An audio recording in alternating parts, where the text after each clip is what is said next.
This channel does not promote any violent, harmful, or illegal activities. All content provided by this channel is meant for an educational purpose only. যেটা আমাদের দরকার আমরা একটা হয়ে একসাথে নিচে লড়ব আর এই লড়াই আমাদের শেষ লড়াই। এই জন্যই বলছি যদি না হয় তাহলে এ বাংলা আর বাংলা থাকবে না। অনেক তো আছে, যেমন কংগ্রেস আছে, সিপিএম আছে, এরা বাইরে আছে, এদের কি বলবে? এদের ভাই কিছু বলার নেই আমার। আমি খালি বলতে চাই যদি সত্যিকারে তৃণমূলকে হাঁটাতে চান সবাই এক ছাতার নিচে আসুন, একসাথে লড়ুন। বলছি আবার আরজিকর ইস্যু নিয়ে এক বছর পেরিয়ে গেলেও আজকে আবার রাত জাগার বার্তা দিয়েছে সারা পশ্চিমবঙ্গ জুড়ে, এ বিষয়ে কি বলবেন? অভয়াকে তোমরা ভুলে যাচ্ছিলে, সবাই অন্যদিকে ডাইভার্সন হয়ে যাচ্ছিল। অভয়াকে নিয়ে এখনও আমার কাছে আসেনি, যদি আসে আমার কাছে অভয়া প্রথম হবে। কেন অভয়া একজনের ফ্যামিলি থেকে একটা সন্তান চলে গেল, তার দিকে কারো ধ্যান নেই। সেটাকে জাগিয়ে রাখতে হবে, আর যতক্ষণ না এর ফেসলা হয় এটাকে জাগিয়ে রাখতে হবে।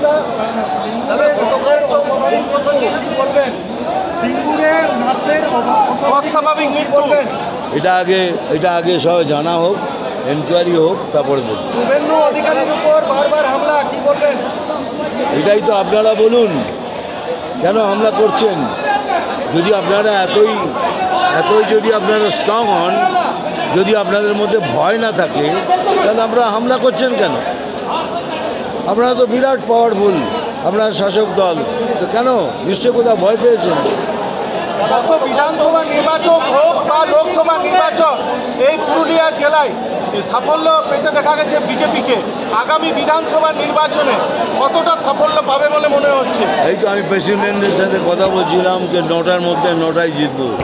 ভোটার লিস্ট নিয়ে কি বলবেন?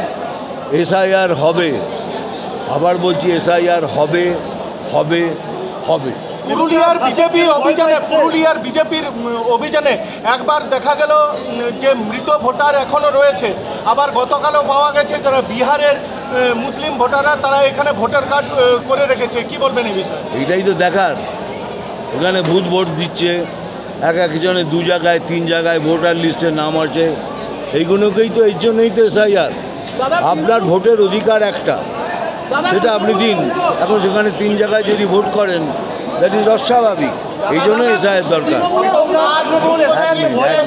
একজন গতকাল মুখ্য সচিব সিআই থেকে ঘুরে এসছে এবং বলেছে 21 তারিখের মধ্যে ব্যবস্থা নেওয়া হবে অভিযুক্ত অফিসারদের বিরুদ্ধে। মুখ্যমন্ত্রী বলেছিল যে কেউ তাদের ব্যবস্থা নিতে পারবে না, তাদের সরাবো না। দেখুন, যদি তিনি বলে থাকেন মুখ্য সচিব, উনি একজন রেসপন্সিবল লোক, আমি তার কথা শুনবো আর মানব। কেন ভয় পাচ্ছেন? আপনারা তো এত শক্তিশালী দল, কেন ওরা বুঝে গেছেন এবারে সনাতনী জেগেছে। সনাতনী জাগা মানেই তৃণমূলের বিসর্জন। আর আমি তো সবাইকে বলছি যে সনাতনী জাগুন, গর্ব সে কহো मैं সনাতনী হুঁ। এর থেকে বড় কি বলবো? বিজেপি 2026-এ ক্ষমতায় এলে রাজ্যের জন্য প্রথম কি করবেন? আগে স্বাস্থ্য নিয়ে কথা বলবো, তারপরে শিক্ষা।